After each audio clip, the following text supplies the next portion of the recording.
नमस्कार दोस्तों, स्वागत है आपका। आज हम लोग खिलजी साम्राज्य को एक शक्तिशाली साम्राज्य बनाने में मलिक काफूर की बहुत बड़ी भूमिका है। तो बात आती है कि मलिक काफूर था कौन। अगर हम कुछ पीछे हम लोग जाएं तो जब अलाउद्दीन खिलजी गुजरात विजय 1299 ईस्वी में किया, वह उस समय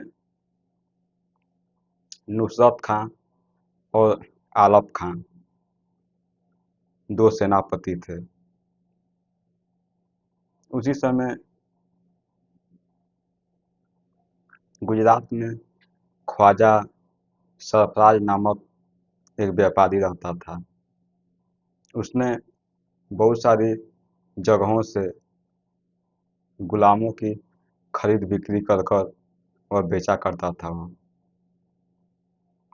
उसने मलिक काफूर को भी रखा था। वह जब गुजरात विजय चल रहा था उस समय, तो अलाउद्दीन खिलजी के दो सेनापति नुसरत खां और आलप खान,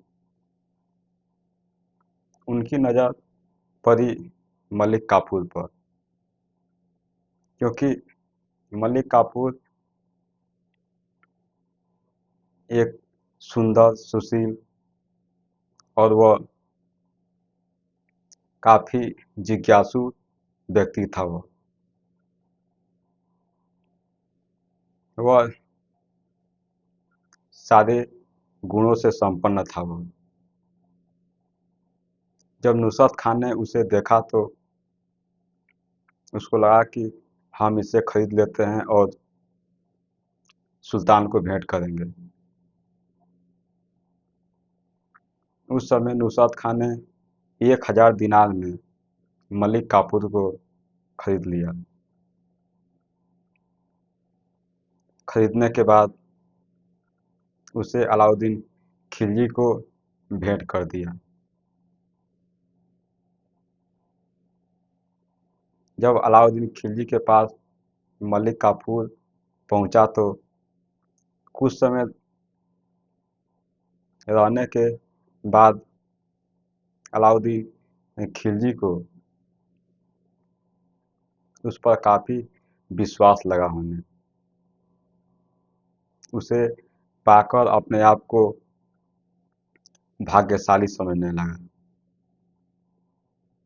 क्योंकि जो मलिक काफूर में जो सारे गुण दिखाई दे रहे थे, वैसे गुण बहुत कम लोगों में दिखाई देते हैं। उसने धीरे धीरे जब दक्षिण भारत पर विजय प्राप्त करना था, उसने मलिक काफूर को सेनापति नियुक्त किया। और देखें तो देवगिरी, वारंगल, होयसल और पांड्य राज्य, चार जो महत्वपूर्ण क्षेत्र थे, वहाँ पर मलिक काफूर ने अपना अभियान सफलपूर्वक संपन्न किया और इन सारे राज्यों को जीतकर खिलजी साम्राज्य को मजबूत बनाने में अपनी महत्वपूर्ण भूमिका निभाई। जब चारों राज्य मलिक काफूर ने जीते, उस समय बहुत सारे धन संपदा, हीरे जवाहरात, सोने चांदी, बहुत सारे संपत्ति उसको मिली, जिससे कि खिलजी साम्राज्य बहुत अधिक शक्तिशाली बनने में सक्षम हुआ। तो हम ये सब घटनाओं को पूरी विस्तार पूर्वक एक एक कर कर समझते हैं तो देखते हैं कि मलिक काफूर की कहानी क्या है। समझते हैं इसको। भारत के मध्यकालीन इतिहास में मलिक काफूर का नाम दिल्ली सल्तनत के सबसे महत्वाकांक्षी और शक्तिशाली सेनापतियों में लिया जाता है। देखेंगे तो दिल्ली साम्राज्य में मलिक काफूर का नाम लिया जाता है तो बहुत ही महत्वाकांक्षी सेनापतियों में लिया जाता है, क्योंकि इसने देवगिरी, वारंगल, होयसल और पांड्य राज्य जो थे सब पर जीत हासिल की और यह खिलजी साम्राज्य को एक शिखर तक पहुंचाने में अपनी महत्वपूर्ण भूमिका निभाई। तो यह सफल सेनापति था यह, क्योंकि इतिहास में ऐसे बहुत कम दिखाई पड़ते हैं जो मलिक काफूर में दिखता था। और देखते हैं, वह अलाउद्दीन खिलजी का गुलाम था, जिसने अपनी योग्यता और सैन्य कौशल से दिल्ली सल्तनत की शक्ति की दक्षिण भारत तक फैला दिया। अलाउद्दीन खिलजी का गुलाम था मलिक काफूर। उसमें बहुत सारी ऐसी शक्तियां थी। वह काफी योग्य था। वह योग्यता उसमें कूट कूट कर भरी हुई थी। जब उसने सारे राज्यों को जो दक्षिण भारत में पड़ते हैं उनको जीता, तो जो खिलजी साम्राज्य है वह उत्तर से लेकर दक्षिण तक फैल गया और एक मजबूत साम्राज्य बनकर सामने आया। और देखते हैं, मलिक काफूर मूल रूप से गुजरात का एक हिंदू बंधुआ गुलाम था। जो मलिक काफूर था वह एक गुजरात का हिंदू बंधुआ गुलाम था, क्योंकि ख्वाजा सरफराज जो एक व्यापारी थे वह खुद हिंदू थे वह, और वह गुलामों की खरीद बिक्री करते थे। वह उन्हीं के पास मलिक काफूर था, जिससे कि अलाउद्दीन खिलजी के सेनापति नुसरत खान ने खरीदा और बाद में अलाउद्दीन खिलजी को भेंट कर दिया। इसको 1000 दिनार में खरीदा गया था और ऐसा कहा जाता है कि यह एक हिजड़ा था जो। और देखते हैं, उसे अलाउद्दीन खिलजी के सेनापति अला उल मुल्क ने 1299 ईस्वी में गुजरात अभियान के दौरान पकड़कर दिल्ली लाया। तो जब गुजरात विजय हो रहा था 1299 में, उस समय मलिक काफूर को दिल्ली लाया गया। और देखते हैं, वह बेहद रूपवान और बुद्धिमान था। इस कारण अलाउद्दीन खिलजी ने उसे अपना खास बना लिया, क्योंकि जो किन्नर होते हैं उनमें सौंदर्य काफी दिखाई देता है। यह मलिक काफूर सुंदर भी था, रूपवान, और यह गुणी भी था यह। इसलिए अलाउद्दीन खिलजी ने अपना खास बना लिया, मतलब कि अपने साथ रखता था। और देखते हैं, दक्षिण अभियान, देवगिरी अभियान 1307। देवगिरी आज का दौलताबाद महाराष्ट्र उस समय यादव वंश की राजधानी थी। अब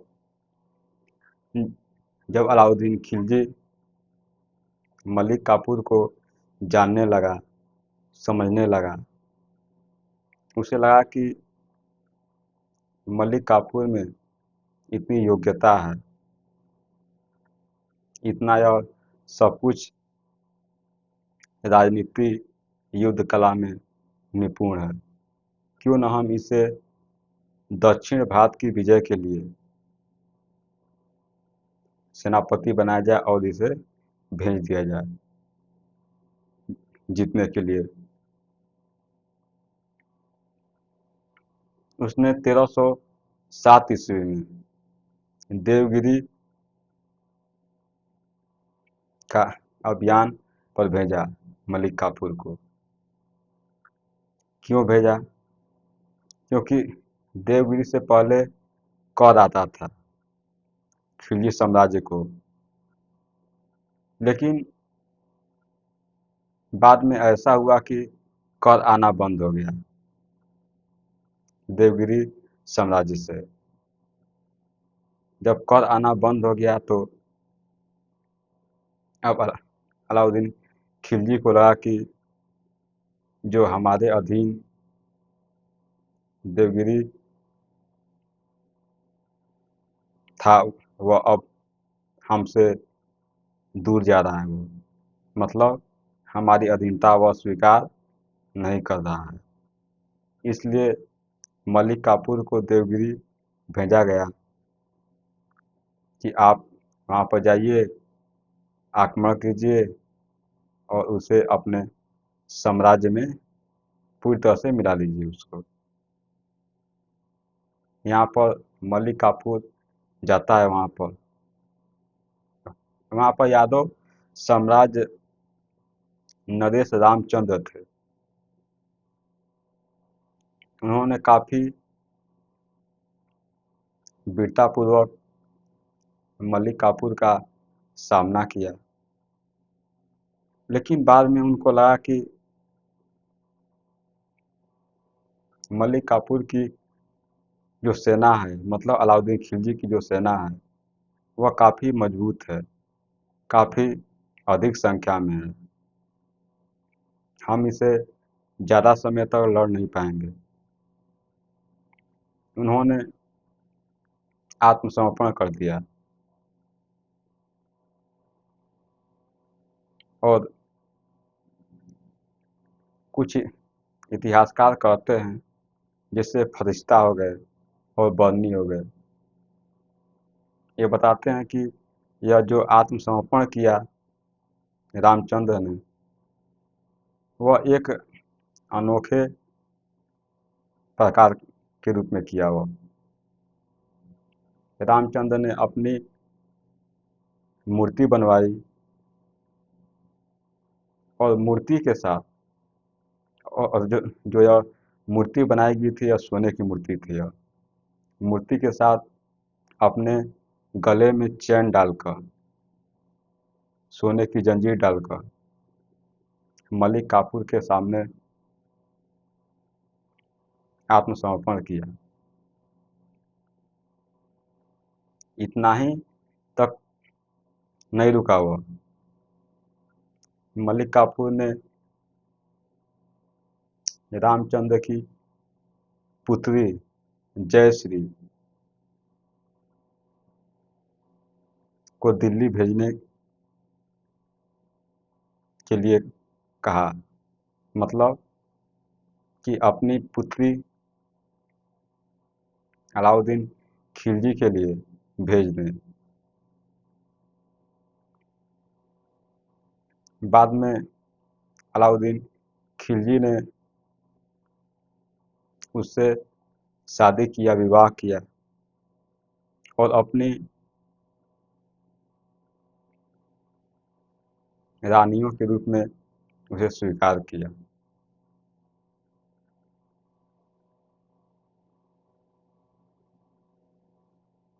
और जो रामचंद्र थे वह खिलजी साम्राज्य के लिए काम करने लगे। मतलब कि अपनी सारी वफादारी अलाउद्दीन खिलजी के लिए लगा दी। जब 1311-12 में रामचंद्र की मृत्यु हो गई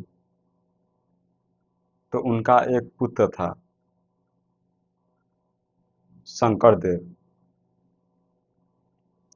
उसने बगावत कर दी। जब बगावत कर दी तो फिर उसको दबाने के लिए अलाउद्दीन खिलजी ने मलिक काफूर को भेजा और देवगिरी को पूरी तरह से खिलजी साम्राज्य के अधीन कर दिया उसको। तो देवगिरी के बारे में ये सब घटनाएं देख लेते हैं। और भी देवगिरी आज का दौलताबाद जो महाराष्ट्र में पड़ता है, यह जो देवगिरी है यह दौलताबाद जो कि महाराष्ट्र में पड़ता है। उस समय यादव वंश की राजधानी थी। वहाँ पर यादव वंश राज कर रहा था। यादवों की वहाँ पर राजधानी थी देवगिरी में। फिर देखते हैं जब अलाउद्दीन खिलजी 1299 ईस्वी में गुजरात अभियान के बाद लौट रहा था, तब देवगिरी से गुजरते समय उसने वहाँ की समृद्धि देखी थी। जब गुजरात विजय कर कर अलाउद्दीन खिलजी लौट रहा था 1299 ईस्वी में, तो उस समय देवगिरी की जो समृद्धि है, जो विकास है, उसने देखा था। उसके मन में हमेशा खटक रहा था कि इतनी देवगिरी में बहुत सारी धन संपदा है, इसलिए उसने मलिक काफूर को वहाँ पर भेजा। और दूसरी बात यह भी थी कि देवगिरी से कर आना बंद हो गया था, तो इसके लिए मलिक काफूर को भेजा कि जाइए आप वहाँ पर हमला कीजिए और जो वहाँ पर राजा हैं उनको आत्मसमर्पण करने के लिए मजबूर कीजिए और हमारे खिलजी साम्राज्य में उनको मिलाने का इनके लिए मजबूर कीजिए। तो इसे मलिक काफूर ने वहाँ पर गए और देवगिरी को खिलजी साम्राज्य में मिला लिए। और देखते हैं कैसे कैसे मिलाया गया उसको। रामचंद्र यादव ने पहले दिल्ली को कर देना स्वीकार किया था।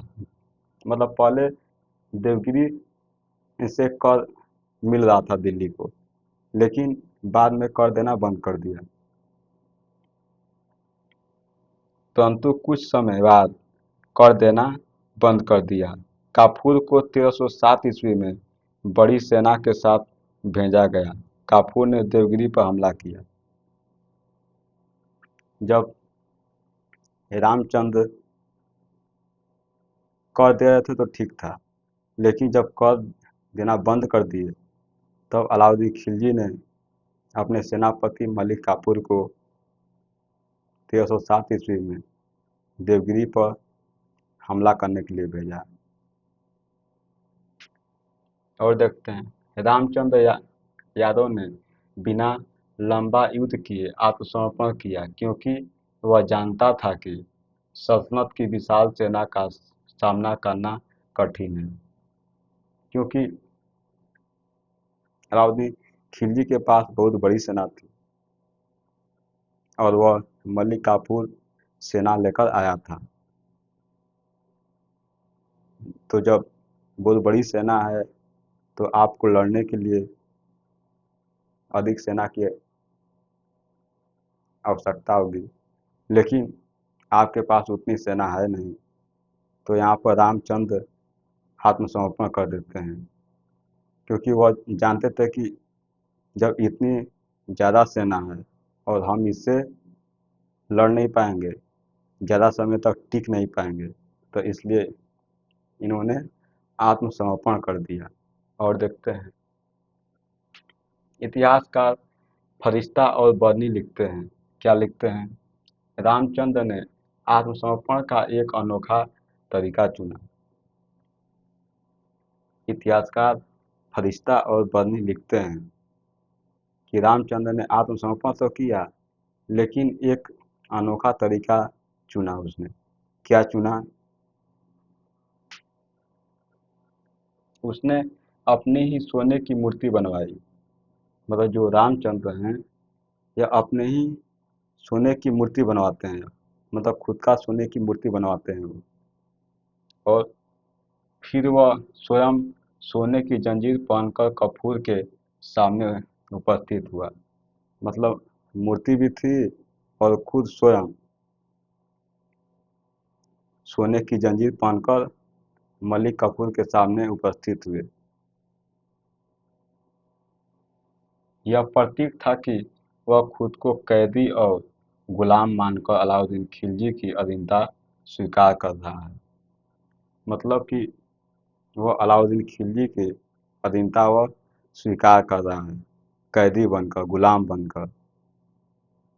और देखते हैं, अलाउद्दीन ने रामचंद्र को पूरी तरह गद्दी से नहीं हटाया। जब यह अलाउद्दीन खिलजी ने देखा यह, तो रामचंद्र को गद्दी से पूरी तरह से नहीं हटाया। फिर क्या हुआ बाद में? उसे अली मर्दन खां की उपाधि दी और दिल्ली सल्तनत का सामंत बना दिया। उसे अली मर्दन खां की उपाधि दी और दिल्ली का सामंत बना दिया उसके। यहाँ पर देख सकते हैं, दिल्ली सल्तनत का सामंत बना दिया। रामचंद्र की पुत्री का विवाह भेजना। अब बात यहीं तक नहीं रुकी, कहा गया कि अपनी पुत्री का विवाह कर दीजिए अलाउद्दीन खिलजी के साथ, क्योंकि जो संधि है, संधि को मजबूत करने के लिए रिश्ता होना आवश्यक है, ऐसा लोगों को लगता था। देखते हैं, आत्मसमर्पण की शर्तों में से एक यह थी कि रामचंद्र अपनी बेटी को दिल्ली दरबार में भेजे। जब आत्मसमर्पण की कुछ शर्तें होती हैं, उसमें शर्त था कि रामचंद्र अपनी बेटी राजश्री को दिल्ली भेजे। मतलब उसमें आत्मसमर्पण में यह लिखा हुआ था। और देखते हैं, इतिहासकारों के अनुसार रामचंद्र की बेटी जयश्री, जयश्री नाम था, राजश्री नहीं था, गल, गलती से हम बोल दिए उसको। जयश्री, कुछ स्रोतों में जीतपाल, जीतपाल भी कहीं कहीं नाम मिलता है, को अलाउद्दीन खिलजी के हरम में भेजा गया। शुरू शुरू में उसे अलाउद्दीन खिलजी के हरम में भेजा गया। अगर देखें तो उस समय अलाउद्दीन खिलजी के हरम में 500 से अधिक महिलाएं थीं। कहीं कहीं 1000 भी मिलता है, लेकिन 500 ऑथेंटिक माना जाता है। 500 से अधिक महिलाएं थीं वहाँ पर। उसी में जयश्री को भी भेजा गया। और देखते हैं, बाद में यह लड़की खिलजी की पत्नियों में शामिल हो गई और दरबार में उसका विशेष प्रभाव रहा। बाद में यह हरम से निकलकर खिलजी की पत्नियों में शामिल हो गई और इसका दिल्ली सल्तनत पर बहुत बड़ा प्रभाव रहा। और देखते हैं, रामचंद्र ने जीवन भर खिलजी के प्रति वफादारी निभाई। जो रामचंद्र हैं, यह जीवन भर खिलजी के प्रति वफादारी निभाए। क्योंकि यह हार गए थे। और देखते हैं, लेकिन रामचंद्र की मृत्यु 1311-12 के बाद हो गई। रामचंद्र की मृत्यु 1311-12 में हुई। जब मृत्यु हो गई तो रामचंद्र के पुत्र थे शंकर देव। उन्होंने खिलजी साम्राज्य के विरुद्ध बगावत कर दी। यहाँ पर देख सकते हैं, मृत्यु के बाद उसके पुत्र शंकर देव खिलजी से बगावत कर दी।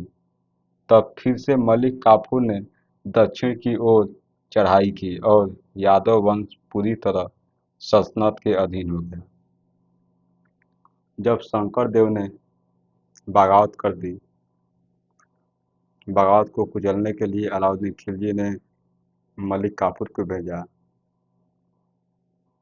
और मलिक काफूर ने पूरी तरह से देवगिरी को खिलजी साम्राज्य के अधीन कर दिया। वो क्योंकि काफी योग्य सेनापति था, वो कहीं भी जाता था तो वह बहुत जीत कर ही आता था वो।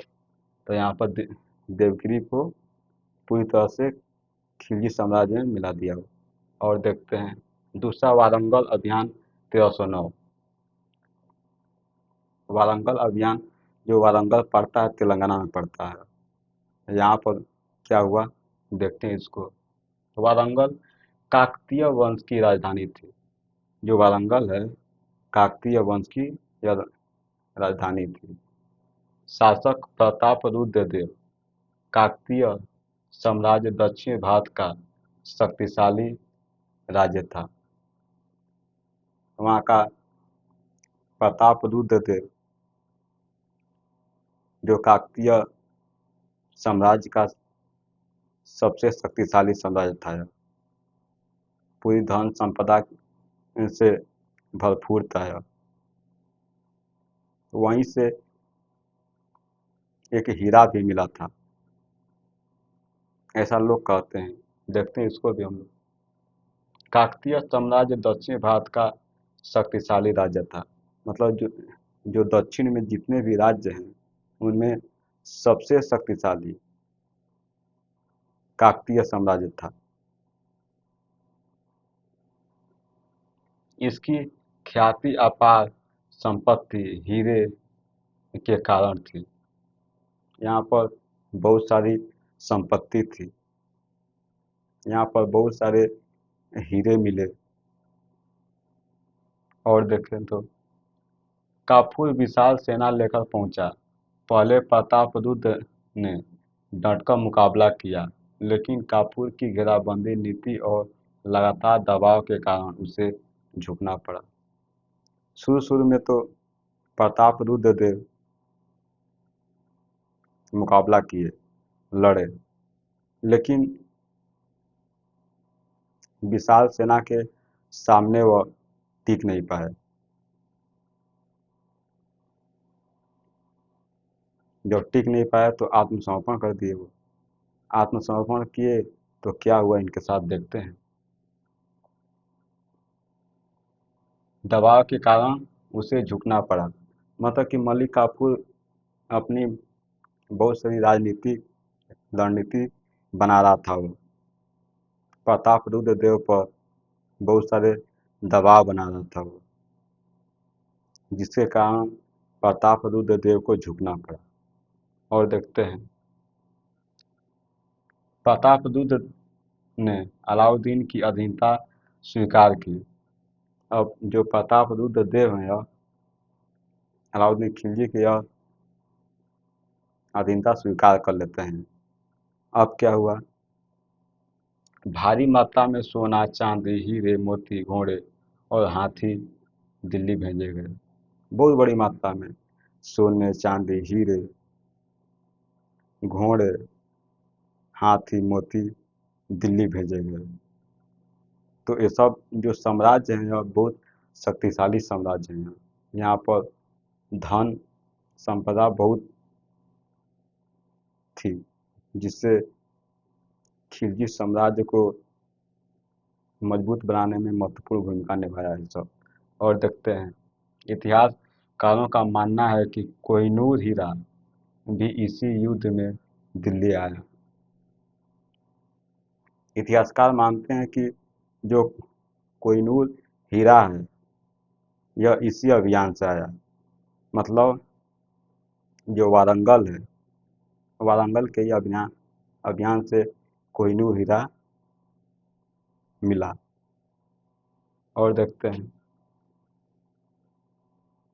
वारंगल की हार ने कानपुर की दक्षिण भारत का विजेता बना दिया।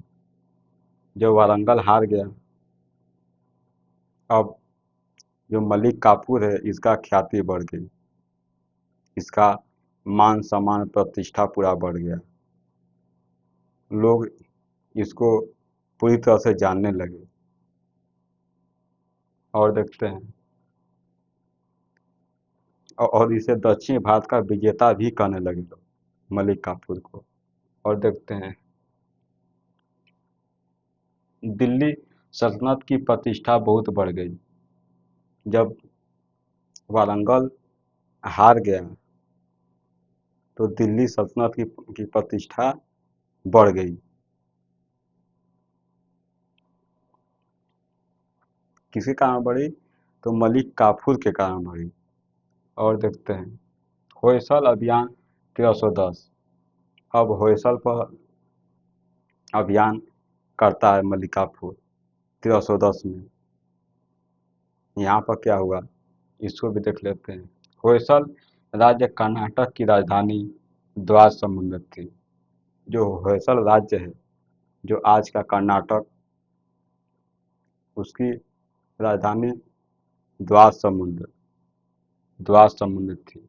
शासक वीर बल्लाल तृतीय, वहाँ पर जो शासक थे वीर बल्लाल तृतीय वहाँ पर शासन कर रहे थे, राज्य चला रहे थे। फिर क्या हुआ, यह राज्य आर्थिक दृष्टि से समृद्ध था और यहाँ की भूमि उपजाऊ थी। यह जो राज्य था यह आर्थिक दृष्टि से बहुत ही संपन्न था। यहाँ की जो भूमि थी काफ़ी उपजाऊ थी। तो जब जहाँ की भूमि ज़्यादा उपजाऊ रहेगी तो वहाँ पर अनाज भी बहुत अधिक मात्रा में होंगे। और उस समय उपज का आधा हिस्सा कर के रूप में लिया जाता था। मतलब कि 50% हिस्सा कर के रूप में खिलजी साम्राज्य को जाता था। तो जब यहाँ की भूमि उपजाऊ है तो बहुत अधिक मात्रा में कर जाएगा, इसलिए यहाँ पर आक्रमण किए गए काफूर के द्वारा। देखते हैं इसको भी। काफूर ने यहाँ पर आक्रमण किया। वीर बल्लाल ने देखा कि काफूर की सेना अत्यधिक शक्तिशाली है। उसने युद्ध के बजाय आत्मसमर्पण करना उचित समझा। जब यहाँ पर आक्रमण हुआ उस समय वीर बल्लाल तृतीय यहाँ पर शासन कर रहे थे। लेकिन जब यह अलाउद्दीन खिलजी की सेना को देखा तो बहुत बड़ी सेना थी, बहुत शक्तिशाली सेना थी। वीर बल्लाल तृतीय लड़ने के बजाय आत्मसमर्पण करना उचित समझा, क्योंकि यहाँ पर युद्ध हुआ ही नहीं और वीर बल्लाल तृतीय ने आत्मसमर्पण कर दिया। और देखते हैं क्या हुआ। जब आत्मसमर्पण किया तो और मलिक काफूर की जो नाम है वह और बढ़ गया, क्योंकि जो यह द्वार समुद्र है, जो देख रहे हैं आप होयसल अभियान, जो यह क्षेत्र है, यह राज्य है, यह बिना युद्ध किए ही मलिक काफूर को मिल गया यह। मतलब मलिक काफूर वहाँ पर जीत गया। और देखते हैं,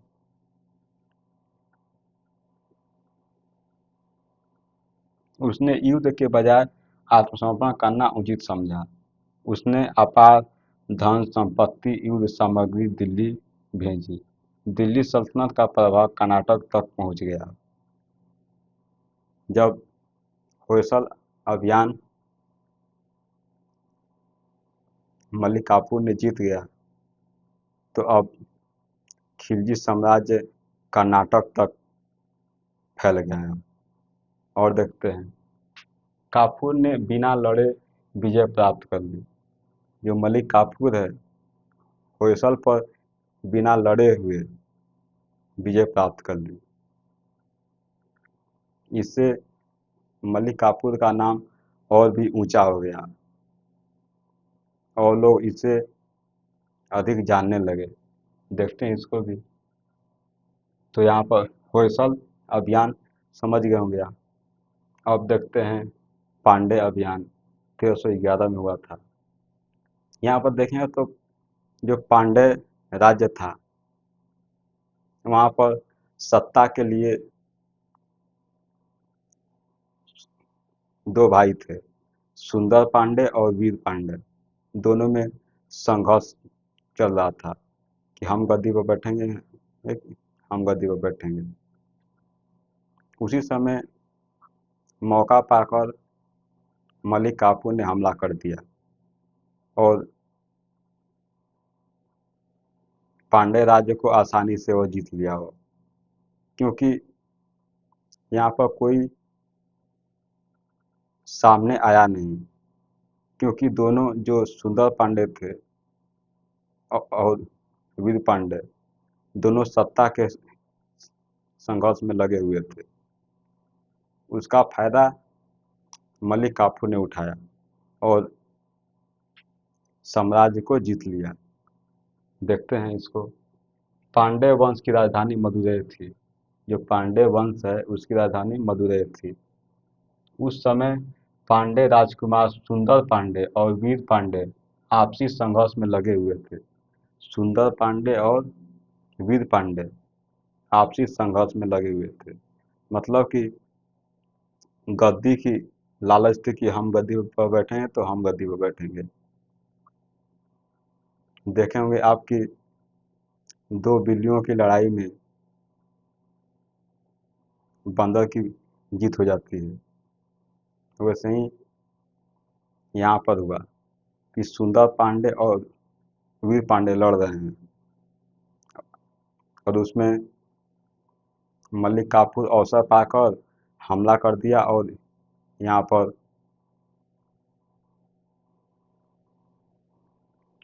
अपना विजय प्राप्त कर लिया। देखते हैं इसको भी। राज्य स्थिति अस्थिर थी। जो राज्य था, जो पांडे राज्य था, वह अस्थिर था, क्योंकि जब दो दो लोगों में संघर्ष चल रहे हैं तो वह राज्य क्या है, स्थिर नहीं है, अस्थिर है। सारी गतिविधियां ठीक तरीके से चल नहीं रही हैं, क्योंकि दोनों लोग गद्दी पर बैठना चाहते हैं और गद्दी पर कोई एक ही लोग बैठेंगे। वही बात हुआ यहाँ पर। देखते हैं। और काफूर ने इस अवसर का लाभ उठाया। काफूर ने मदुरै पर हमला किया। जब देखा कि दोनों भाइयों में कुछ ठीक नहीं चल रहा है, इसका लाभ उठाया मलिक काफूर ने और वहां पर हमला कर दिया।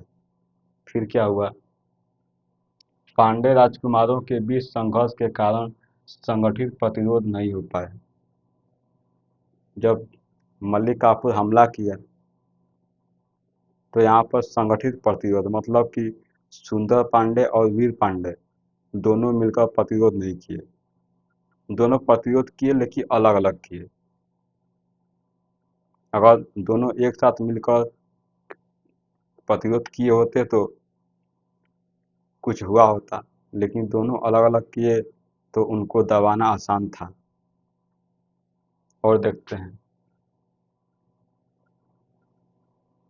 काफूर ने मदुरै और आसपास के नगरों को लूट लिया और जो भी वहाँ के आसपास के जो भी नगर थे सबको काफूर ने लूट लिया।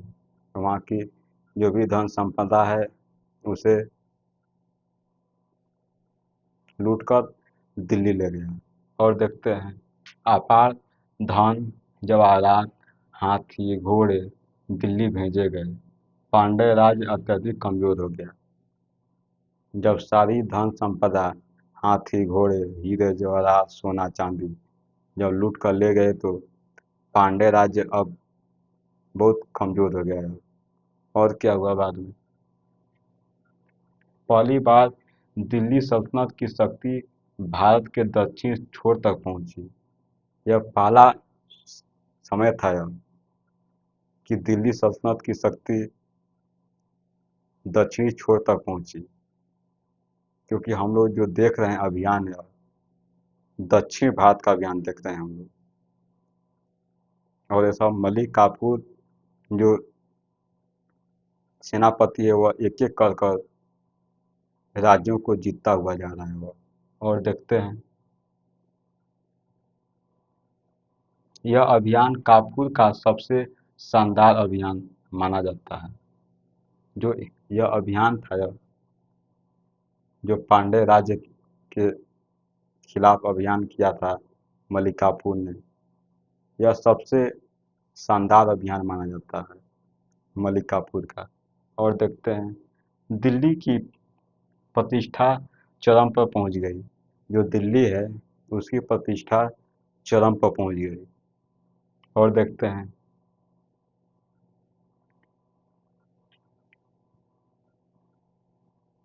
अभियानों का संयुक्त प्रभाव देख लेते हैं हम लोग। दिल्ली सल्तनत की अर्थव्यवस्था अत्यधिक मजबूत हो गई।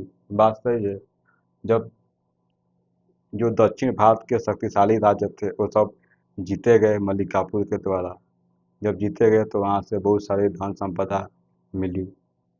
जब मिली तो दिल्ली काफ़ी अमीर हो गया। और देखते हैं अलाउद्दीन ने इस धन से सेना को और भी मजबूत किया। जो भी धन मिला इस धन से अलाउद्दीन खिलजी ने अपनी सेना में और अत्यधिक विस्तार किया, बहुत सारे बदलाव किए। उत्तर और दक्षिण भारत पहली बार एक साम्राज्य की छत्र छाया में आए। यह पहला बार अवसर था जो कि उत्तर और दक्षिण किसी एक साम्राज्य के छत्र छाया में आए। मतलब यह खिलजी साम्राज्य के अधीन आ गया। और देखते हैं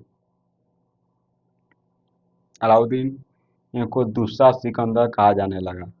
अब अलाउद्दीन खिलजी को दूसरा सिकंदर कहा जाने लगा। क्यों कहा जाने लगा? क्योंकि जो मलिक काफूर ने दक्षिण भारत का बहुत सारे राज्यों को जीता, उसकी जीत ने अलाउद्दीन खिलजी को दूसरा सिकंदर कहने में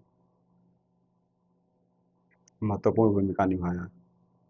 और देखते हैं मलिक काफूर केवल सेनापति नहीं रहा बल्कि सल्तनत का निर्माता कहलाने लगा। जो मलिक काफूर था अब सिर्फ सेनापति नहीं रहा है, सल्तनत का निर्माता कहलाने लगा। और दरबार में मलिक काफूर की जो शक्ति है कहीं वजीर से भी अधिक दिखाई देने लगी। जब 1316 में